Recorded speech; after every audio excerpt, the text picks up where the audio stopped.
Welcome to the Software People Stories. I'm Shiv. I'm Chitra. And I'm Gayatri. We bring you interesting, untold stories of people Associated with the creation or consumption of software-based solutions. You'll hear stories of what worked and sometimes what didn't. You will also hear very personal experiences and insights that would trigger your thoughts and inspire you to do even greater things.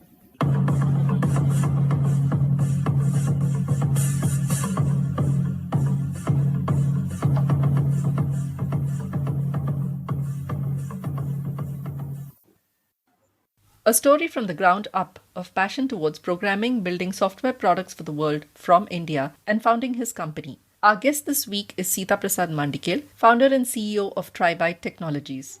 An active coder and technologist, he's taken his passion to start a company that created a complete platform for learners, facilitators, and evaluators, focusing on self-paced learning. While growth was slow and steady until last year, when education did a complete flip and the pandemic changed the course of learning for students and teachers, his company experienced explosive growth and had to scale that challenged them. Seethaprasad shares these amazing stories and much more on this episode.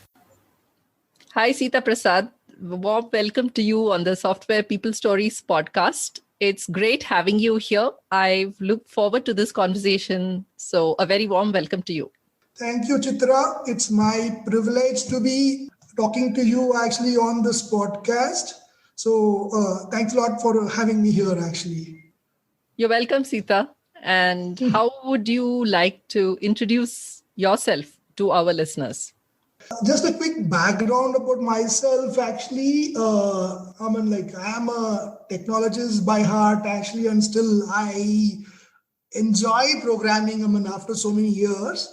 But a quick background, I did my engineering in RV College of Engineering, Bangalore, and had an opportunity to meet the brightest minds. And after finishing my engineering, I went to Robert Bosch, and then from there did some amount of work in Microsoft. Back again, actually, to India. Was part of actually a team called building a product in Talisma, where we had a good experience. After that, there was a small team, a startup which was primarily focusing on building a cloud service, capturing the personal information. So I was part of the initial team, and that company, it's called PI. The company got bought over actually by EMC Square. Once that got over, I jumped into this entrepreneurship where I started off Tribyte, and that's where it is. It's almost 10 years I started off Tribyte. In Tribyte, what we do is primarily we are building a platform which tries to make the learning itself more fun and engaging.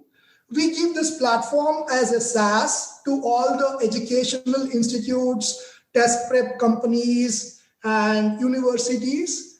Anybody who wants to go online, that's the need of the hour at this time.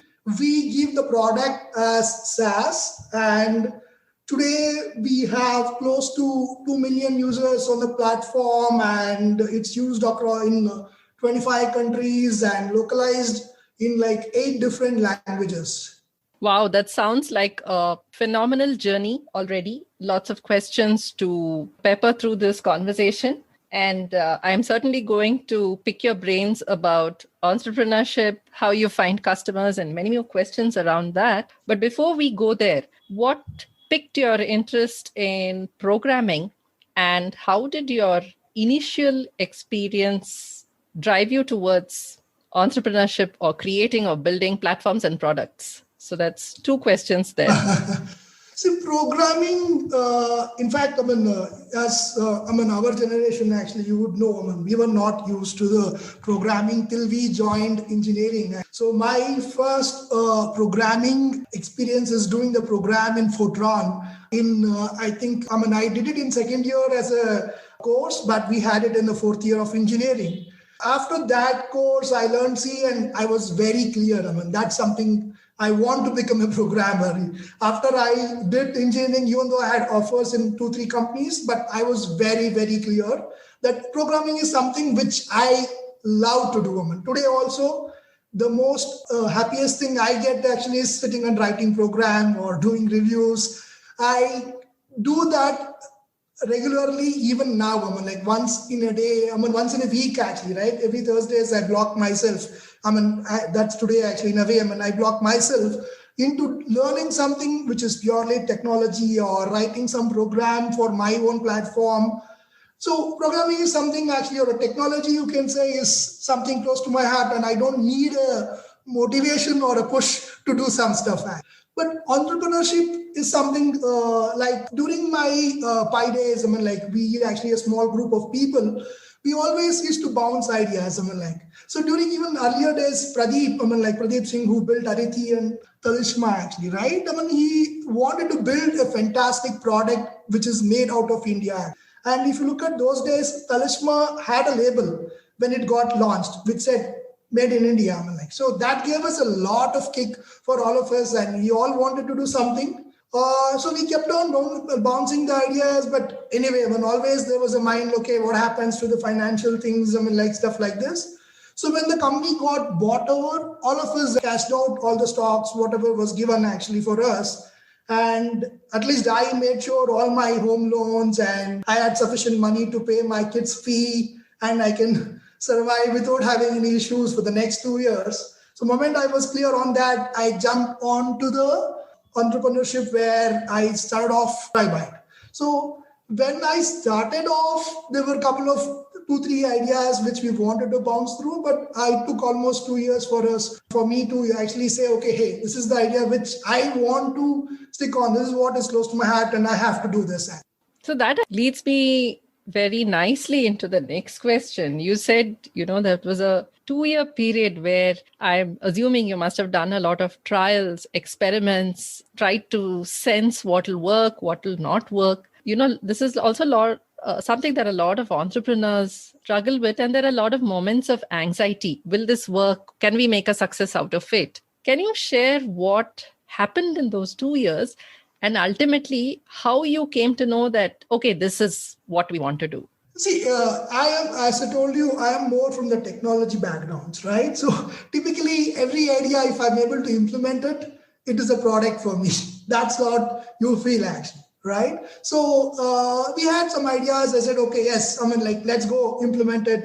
We did actually POCs. A few of the ideas was, I wanted to bridge the gap between teacher and parent, and we wanted to build a video platform.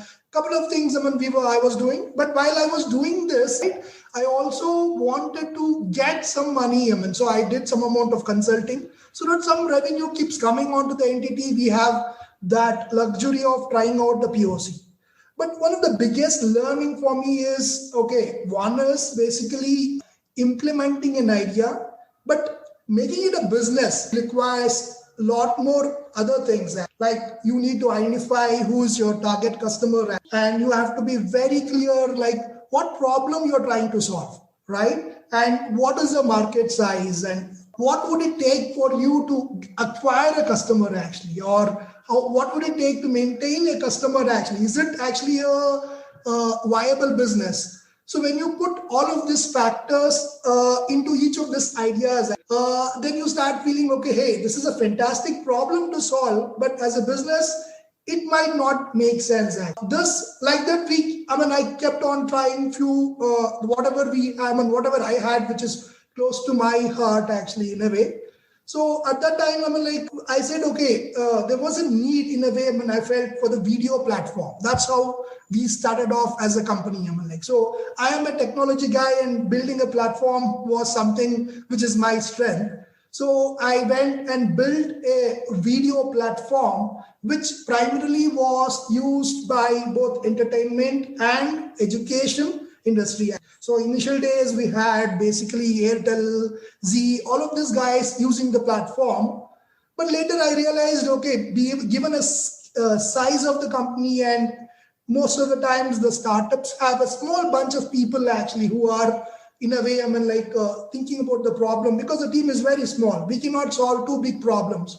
So we said, okay, we're going to stop the entertainment completely and focus on the education, which was always close to my heart. Once that decision was made that, okay, we're going to build a platform for the education, there was never looking back. We kept on adding more and more, and with the same goal of how do I make the learning itself more interesting and engaging. That's very, very interesting, Seetha. And again, leading into the next question of based on what you said, what was your experience like when you tried to get your first customers to come onto this video platform? What did you do to sort of convince them that this was the place that they needed to be and that it would serve their needs? Yeah, that's the getting the first few customers are the most hardest problem any entrepreneur will have actually. And if you are from a technology background, typically you are used to sitting in a room and start solving the problem. Now you have to walk out, meet somebody whom you have not met and start selling. So it was a harder one, but what was very clear to me was the problem definition. Like, what is it we are trying to do?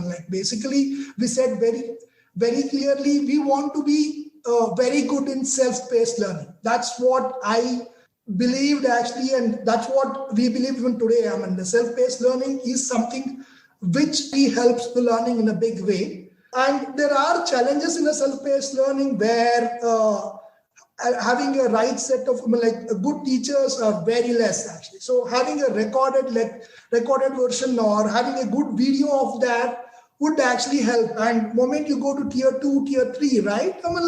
This is a big problem. So we walked into the customer and we talked about this, especially the biggest challenge at that time was having internet in tier 2, tier 3, or even tier 1, it was a challenge. 8 years down back, if you look at having a HD streamed across all the time was still a challenge.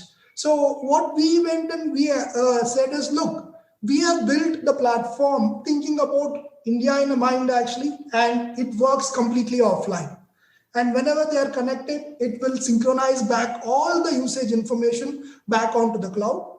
Now, you tell us what you want more actually on top of it.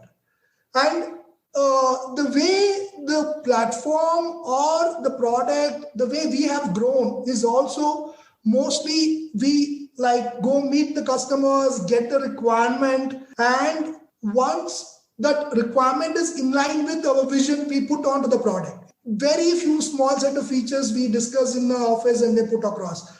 Otherwise, it's mostly the customer-driven action where we understand the problem, what they have, and we try to put a solution. That way, this was a very simple value-add model we went with. And the first two customers were Apollo Munich and Akash, which they got bought over actually by Byju's. So they started off their digital journey with us in a way that that way, they were also learning, we were also learning, and it helped us actually for both of them. That's a very interesting story in terms of how you got the attention of your first customers. And I think you also spoke about a very important point in the whole journey of a customer's experience with you, your platform, in terms of how, you have to retain them. One thing I can sense is you certainly worked with them continuously to probably enhance, understand more about their needs. So in some sense, I guess this association with the customer is a journey for both the customer and the business. So how do you keep that connect, and how do you get these customers to not only stay with you, but also act as your advocates? When you say advocates, in a way, that's the fundamental model in which we have scaled. Most of our new customers we through reference only. So we have only one salesperson actually in the whole organization. Rest all is the engineering. So whatever the new acquisition happens, most of times is our customers who is evangelizing for us. And the way the model Tribyte works is fundamentally most of the educational institutes, it can be universities, it can be test prep, they don't have a strong technology team. That's the biggest challenge they have actually, getting the right set of people and then managing them. So what we do is we promise them actually when we sign up, we will become a technology partner for them, or we will become the technology arm for them, where they fundamentally focus on their strengths, which is their learning pedagogy or the way they deliver the content. And we take care of the technology, whatever is needed to do their business. And that is the fundamental principle in which we have worked so far. So if you look at if you walk, when people ask us for a reference, we say, go and ask anybody who has worked with us actually. And you can talk to anyone. That's the confidence in which we talk about the relationship, what we have with our customer. Okay. So we, in fact, in the whole team becomes part of their team, and we help them to grow their business. That's nice. And in fact, I'm just thinking that you have had an early start and a head start of sorts and had a lot of time to actually solidify your platform. And it must have been of tremendous help to so many organizations, especially your existing customers. If we go back 1 year in time to when this whole pandemic broke out, how have things really been in the past 1 year? Have they sort of accelerated your growth in some ways, whether it's not only in terms of number of customers, but also the evolution of your platform itself? Oh yeah, definitely. Just to tell you whatever the digital roadmap, what was put actually for the education, which was happening from few years, a lot of them got done in 1 month or 2 months. So in fact, the typical sales cycle for us actually was talking to a customer, taking 3 to 3 months actually, and then onboarding. This during the COVID time is to happen in days. But going back to existing customers, especially few larger institutes who were primarily classroom, online was only a small business. So when the COVID happened, the complete classroom got shut down. So it means the whole classroom, where the online was only 10% and rest was 90%, the whole increase in the usage happened 200% actually. Yeah, that's what I would say. And the biggest challenge for us also was to cope up with the load. It was not an easy thing. If you ask me last year, my team, at least during the March period, team was working almost 18 hours a day, where we were trying to figure out, do some optimizations, because suddenly the load was 2x, 3x, whatever we expected. We were able to do the necessary things to make sure the continuity of the learning happens for all our customers. And we were also able to grow in a way, the growth 2x actually of what we used to get earlier. And we reached a point where we said we will not be able to take more customers, at least for the next 1 month, 2 months, because we have to do justice for our existing customers and new customers who got absorbed. And then, once we complete, we can do more. So that way, COVID has whatever the effects, it has basically for the education. A lot of companies which were always thinking about whether I have to put this first step or not, have made them actually go online. And we as a company were always supporting them and to make sure there is a continuity in the business, because otherwise the business would have stopped for them. I think in several ways, it's, despite the grim situation around, if you look at it from the standpoint of both business, technology, and even enabling people, I think it's a great place to be right now, where you maybe have a problem of plenty, yet looking to partner with your customers to ensure that they are able to be successful in their line of business and so on. Very nice, Seetha. Thank you so much. Wanted to go back to one point that you mentioned. You said suddenly you had to scale things at the back end to handle so many requests and onboard so many users, perhaps even create different environments almost on the fly. What are some of the engineering lessons there through this that you can share in terms of rapid scaling? Because that's the phrase that's coming to my mind right now. Yeah, lot of them are in a way.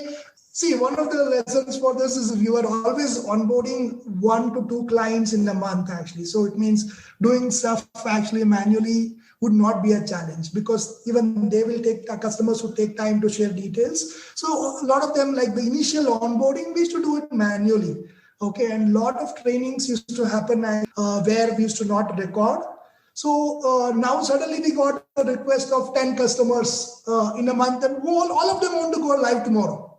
Right? It's not that, okay, whatever we do actually, right, it will take time for us because we were not used to, it was done manually. So we started automating a lot of stuff. How do we onboard a customer? How do we train a customer? How do we even do a knowledge transfer for the teachers, the customers to put content? All of this we have to streamline in a very quick manner. One is on the technology side, basically, the things needed to onboard the customer very fast, because here there's a clear crisis and we need to help also, because their schools or colleges have stopped actually, and we have to get it up and running immediately. On the other hand, all the teachers and all the staff were new to the technology also.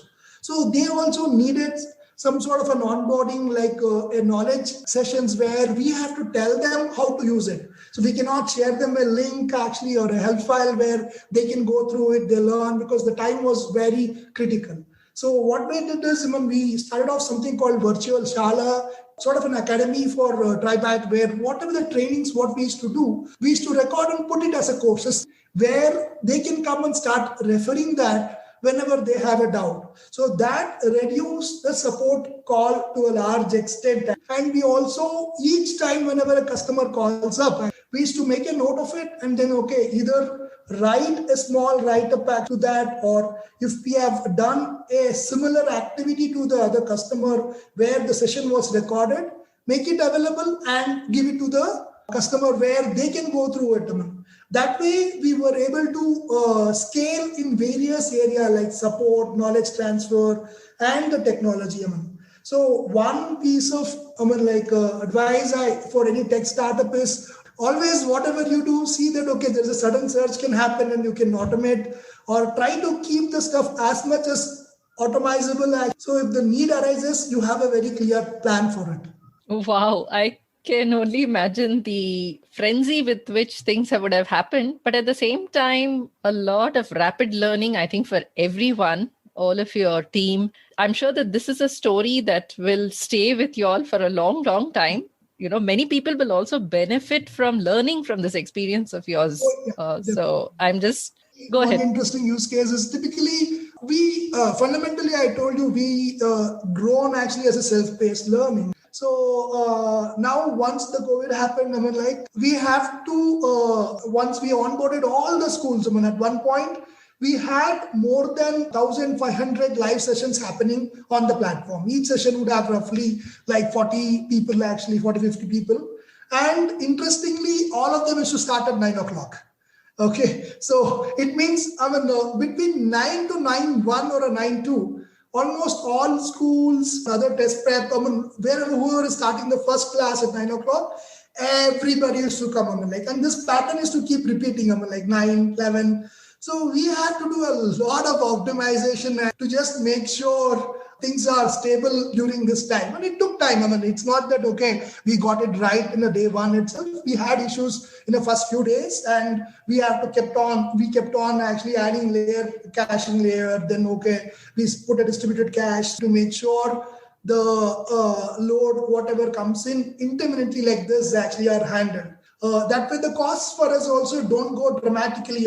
The other approach would have been to scale up the infra, but that would not be financially viable, actually. So we have to do some very intelligent solutions where the infra cost is kept minimum. At the same time, it can handle the peak load by using auto scale, adding caching layers, stuff like this. And for the first few days, in a way, if you look at the core team used to sit, monitor the load, like all of us on a Zoom call, looking at the graphs, users, hey, things are going up, actually do something.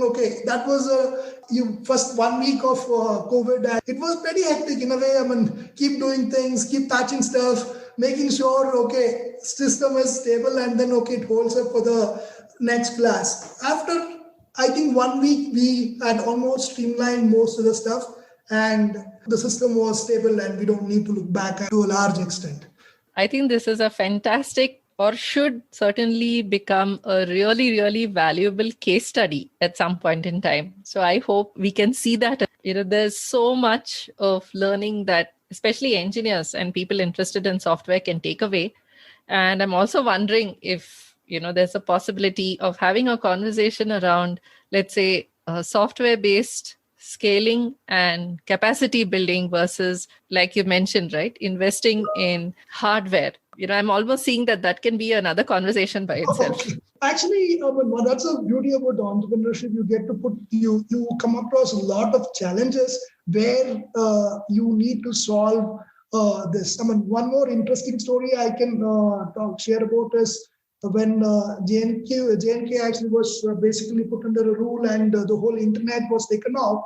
We had one customer who had a lot of centers in JNK. So they came and asked us that what is it we have to do now so that the kids there can study. They said, look, they don't have internet, they don't have anything, but we can ask somebody to come over here actually and they can take some stuff back, but make sure it cannot be replicatable. So we have to do some specific encryption and expiry where we build something where the whole content can be packaged in an SD cards and we ship to the Delhi team, and Delhi team actually where somebody from the JNK team came, and there was a process in which this content was distributed. At least the learning can continue for all the JNK students. So the team was very happy when they did actually, and we pulled it in lab. In 2 days we have to push across a new product altogether.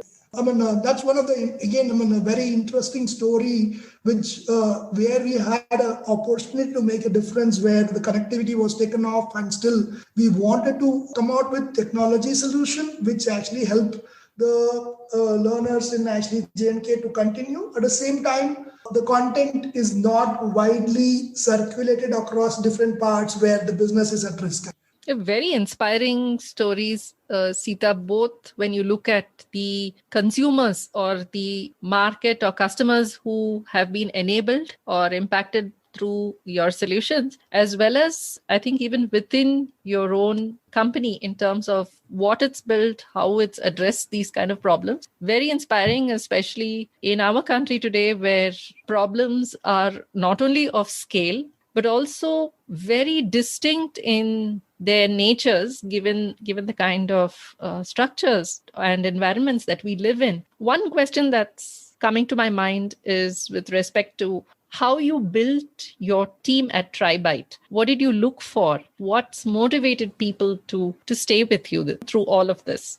This is an interesting question actually, because most of the companies talk about attrition of 15%, 20%, but in Tribyte, if you look at it's in 0.1%, whatever. People who left is very few. What do we look at actually? In a way, if you look at the interview process, what we have is actually very rigorous, but at the same time, if we look at like 100 candidates, we may get one or two.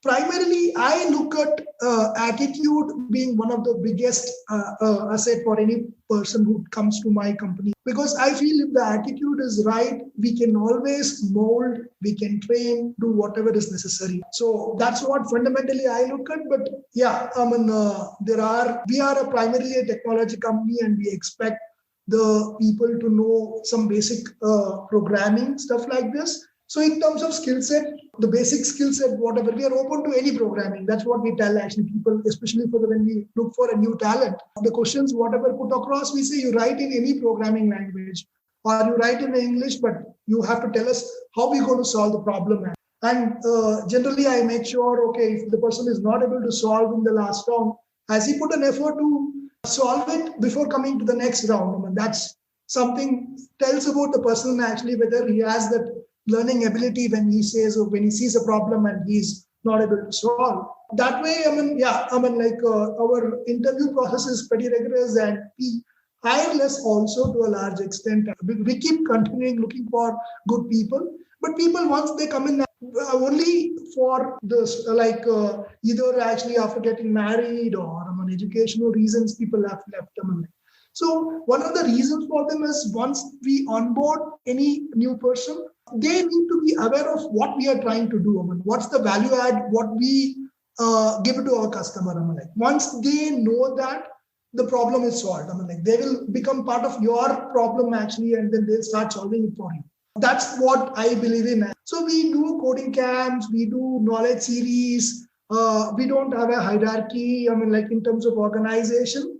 But To a large extent, I feel like giving them the flexibility, understanding them, making them understand the problem, what they are trying to solve, and they being part of the problem and coming up with a solution makes the person be with the company. Like salary is only a small part of the problem in a way when people leave. Actually, that's what I believe.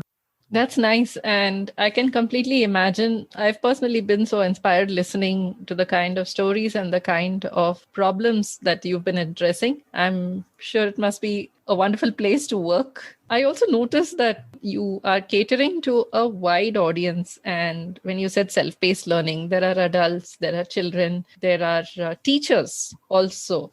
So what is it that, you've done differently to make content that engaging or make learning more engaging, interactive, so that even in this online environment, the learners are able to connect with what they're learning? So if I look at actually our product portfolio, we have three primary verticals. One is the K-12, which is basically the kids summer life. The other is actually the test prep, which is like the JEE, people who are getting prepared for NEET, JEE, IAS, all of these exams. Like in the third category, skill development and higher ed universities. So each of this are in a way unique. And the motivation factors are also different. So in a way, product vertical, we have three different call as themes. Like how we actually use all of this interactivity. So typically when we look at a K-12 segment, people are used to games. So all of them has to be gamified to a large extent. And especially at the lower age kids like 6 to till the 8th grade, the motivational factors like basically points or leaderboard or making them more prominent, all of this would actually help them to do a lot more stuff. Because fundamentally they also are actually always trying to please or get more attention to a large extent. Everybody does, but okay, in this age group, definitely. But when it goes to test prep, so it means fundamentally for the K-12, what we do is we emphasize more gamification aspects in terms of badges, leaderboards, and also convert quizzes into games. Where they come and play, compete with their other friends, and then they invite friends, do stuff. Whereas when it comes to the test prep is very focused. Here, what matters is only the marks and the rank. So here, what is important? The peer comparison, how much fast I am, which subjects I am weak in. So there is very, very thorough analysis on each of the tests. What they take is what would help them to make them perfect to get the score what they want, because the competition is very, very high in this. The amount of participants who come for a NEET actually and the amount of people who get selected is very small ratio, right? So that's where here the gamification will not help to a large extent. Here the importance is the data. How do we present this data in an interactive manner where basically they can use this and then become find the mastery. And also things like questions on video, stuff like this would help them to recap very quickly in a test prep world. When it comes to the higher ed, these are all the mature folks actually, where a primary requirement for them is to have it in an organized manner. And again, there are a lot of things which varies. Starting from color schemes, like the color schemes in the K-12 would be very colorful, whereas in case of a test prep, it is moderate, whereas in case of a higher ed, they don't want to be very flashy. Universities and all actually don't want to be very flashy. At the same time, the learning deliverable, here it's more about the type of functionalities, what you would want. Also actually is primarily, what are the different models of assignments, the peer-rated assignments, self-rated assignments. These are the various things what they do as part of the activity. So in terms of product feature set also, we have a 3 separate set of features. Even though fundamentally they are same in terms of implementation, the way you would package them for the consumption is slightly different across these verticals.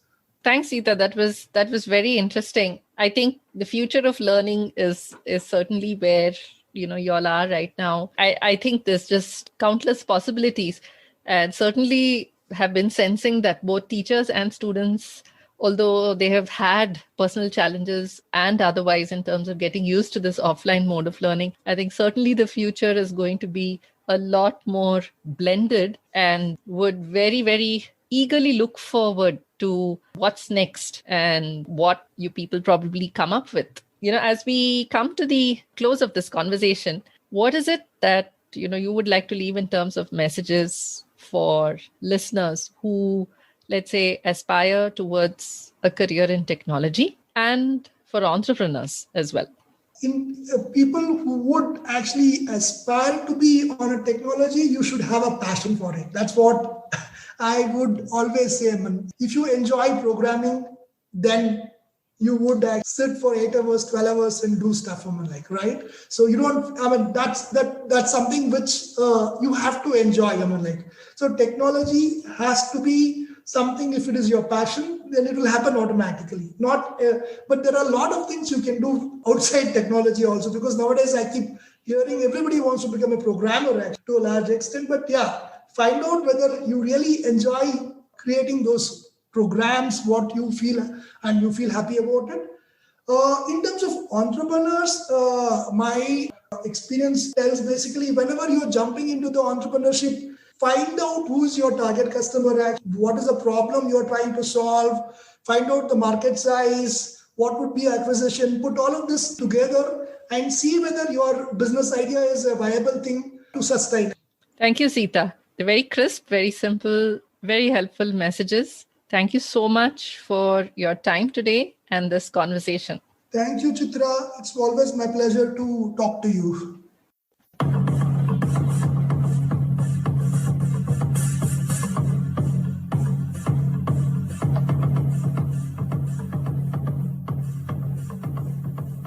We thank Siddharth for the music and Anita for promoting the Software People stories. If you like this episode, Please subscribe on your favorite podcast client. And spread the word in your network. if you'd like to share your story, Contact us at podcasts@pm-powerconsulting.com.